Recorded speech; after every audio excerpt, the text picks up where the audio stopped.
Solok Selatan merupakan kabupaten di Provinsi Sumatera Barat yang berada dekat dengan Gunung Kerinci. Solok Selatan memiliki iklim tropis dengan rata-rata suhu 20-33 derajat Celcius dengan curah hujan yang cukup tinggi. Topografi Kabupaten Solok Selatan berada di sepanjang jajaran bukit barisan yang memiliki bentang alam yang berbukit-bukit.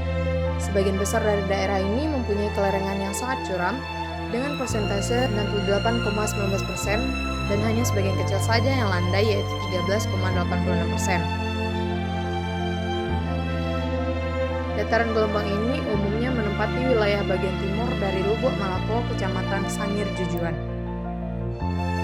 Kabupaten Solok Selatan mempunyai 5 sektor unggulan antara lain pertanian, kehutanan, perikanan, tambang, konstruksi, dan perdagangan. Dari 5 sektor tersebut, sektor pertanian khususnya industri kopi yang terus berkembang.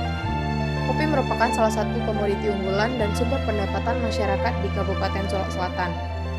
Menurut data BPS, Solok Selatan memiliki sekitar 4.574,50 hektar luas lahan kopi Robusta dan Arabica.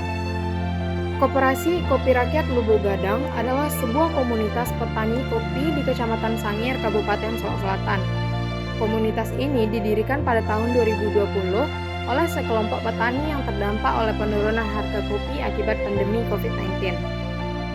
Lahan kopi Arabica dan Robusta seluas 54 hektar di kaki Gunung Kerinci menjadi pusat kegiatan produksi koperasi ini dengan ketinggian yang ideal untuk budidaya kopi yang berkualitas. Pak Tresno merupakan salah satu petani kopi Arabica di Solok Selatan. Kalau semua lahan menyeluruh sama yang baru itu kan 3 hektar. 3 hektar. Yang udah produksi bagus yang 2 hektar. Pak Tresno memiliki lahan kopi seluas 3 hektar kopi Arabica, 2 hektar kopi tua yang sudah produksi bagus, dan 1 hektar kopi muda yang baru mulai berbuah. Ini ketinggian berapa sih Pak lahannya? 1380. 1380 ya? Iya. Pak Tresno telah melakukan berbagai percobaan terhadap tanaman kopi yang ia miliki hingga ia menemukan cara yang pas menurutnya. Ini nggak subur karena kena lindung apa ini. Kalau bibit ini kita ambil ini segala rutang. Kalau seandainya daerah sini kita samain, kalau seandainya di daerah Gayo mungkin daerah mana kan nggak bisa. Kalau daerah sana kan kita harus bikin lubang, seandainya itu sedalam mungkin kebanyakan itu 30 atau sampai 40 cm. Ya kan kita bikin lubang kan. Kalau di sini kita gali 40 cm kedalamannya, ketemu sama tanah yang merah. Paling-paling 15 cm. 15 cm. Itu aja pakai tajak. Kadang pakai tangan. Kadang pakai tangan aja. Mungkin ada yang kedalamannya cuma mungkin 10 cm, mungkin ada juga. Intinya cuma satu. Asal akarnya udah terbenam udah. Intinya kalau orang nanam kopi ini asal satu dia itu kalau bisa. Daun yang bawah itu jangan sampai ketanam. Kan ada itu kopi itu daun pertama pecah itu kan ada itu. Itu jangan sampai ketanam. Kalau itu ketanam lama hidupnya, hidup nggak subur-subur. Jarak tanam kopi Pak Tresno bervariasi. Untuk kopi tua itu ditanam dengan jarak 1 meter dikali 2 meter. Kopi ini dijadikan sebagai bahan percobaan oleh Pak Tresno tentang bagaimana pengaruh jarak tanam terhadap pertumbuhan kopi. Sedangkan untuk kopi muda itu ditanam dengan jarak 1,5 kali 2 meter. Dan menurut Pak Tresno, jarak ini sudah pas karena dengan jarak tersebut kita mudah dalam pengendalian rumput. Yang kopi tua ini 1 kali 2. 1 meter kali 2 meter. Nah, yang di situ kan kopi yang tua ini kan sambil untuk pelajaran aja. Gimana nanti ke depannya. Tapi kalau yang menurut aku yang pas tuh ya terus kita bikin aja lah yang tua ini untuk belajar. Akhirnya yang pasnya aku bikin 1,5 kali 2 itu yang kopi yang di bawah. Kelebihannya kita di rumput, kita nggak terlalu pusing mikirin rumput. Soalnya dia cepat terlindungi kan sama daun-daun kopi, cabang kopi. Dalam penanganan gulma di lahan kopinya, Pak Tresno menggunakan beberapa metode pengendalian, yaitu dengan dibabat menggunakan mesin dan sesekali dibasmi menggunakan herbisida sistemik dengan interval aplikasi 1 tahun sekali.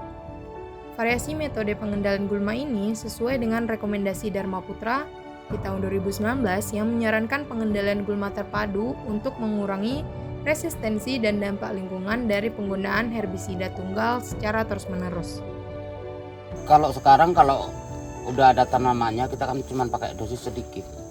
Pakai dosis 50 atau 60. Soalnya untuk membasmi apa itu kan rumput-rumput yang keras. Untuk pemupukan, menurut pengalaman Pak Tresno, hal ini tidak terlalu diperlukan karena kondisi tanah di kebunnya sudah mendukung untuk pertumbuhan kopi. Alhamdulillah di sini ini belum ada pupuk. Di pupuk itu kan intinya biar subur. Kalau biar subur mudah, tapi menjaga kesuburan itu yang sulit. Jadi intinya kita itu cuma menjaga kesuburan tanah. Bagi Pak Tresno dan mayoritas petani di Solok Selatan, penggunaan pupuk akan menyebabkan tanah menjadi bergantung pada input eksternal dan juga memakan biaya serta tenaga tambahan. Mereka berprinsip lebih baik menjaga kesuburan tanah secara alami daripada menggunakan bahan-bahan kimia pada lahan mereka. Pendekatan ini menunjukkan kebijaksanaan lokal dan sejalan dengan konsep pertanian berkelanjutan. Namun, beberapa penelitian menunjukkan bahwa pemupukan berimbang tetap diperlukan untuk mempertahankan kesuburan tanah dalam jangka panjang. Menurut Wang et al. Tahun 2017, tanaman kopi mengekstrak sejumlah besar nutrisi dari tanah, terutama saat masa berbuah. Dan tanpa input nutrisi yang memadai, akan terjadi penurunan kesuburan tanah secara bertahap dalam jangka panjang. Pak Tresno tidak menggunakan tanaman naungan pada lahan kopinya karena kelembapan yang sudah sesuai kebutuhan tanaman. Menurutnya, jika diberi naungan akan menyebabkan kelembaban yang terlalu tinggi yang dapat meningkatkan serangan jamur pada tanaman kopi. Di sini hama yang ada cuma satu penggerak batang. Kedua kali ya kalau musim paling, kalau nggak pas buah-buah musim kopi paling-paling ya tikus sama luwak itu aja. Kalau ngatasin itu nggak ada. Ya kalau kena kita rawat. Nanti kalau pas kita buang-buang ranting, seandainya apa di batang ini kan ada kelihatan kayak pupuk itu kan. Di situ dia pasti ada lubang. Tengok ada kelihatan lubangnya, kita tutup aja pakai kayu. Di batang kopi sananya. Nah, penggerak batang di sini. Cabang yang sini ini pasti hijau, masih hijau. Sama yang atas ini beda. Yang bawahku hijau, yang atas ada kuning. Nah, di situ di bawah kena penggerak batang ini ada tunas, harus kita kita pelihara lagi. Iya. Sambil nunggu yang yang ini hidup lagi.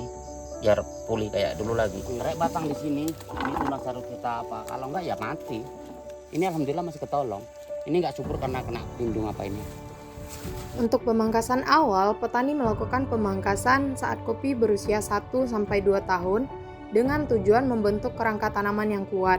Pak Tresno tidak banyak melakukan pemangkasan seperti yang disarankan oleh ahli, karena merasa rugi secara ekonomi jika membentuk spiral.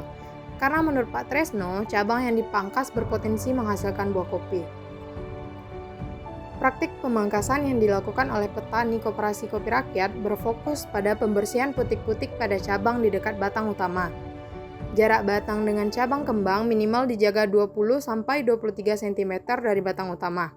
Petani koperasi menerapkan praktik budidaya yang memadukan pengetahuan teknis dengan kearifan lokal, seperti pemangkasan minimal yang didasarkan pada pertimbangan ekonomi jangka pendek dan pemeliharaan kesuburan tanah secara alami dengan meminimalkan penggunaan input eksternal.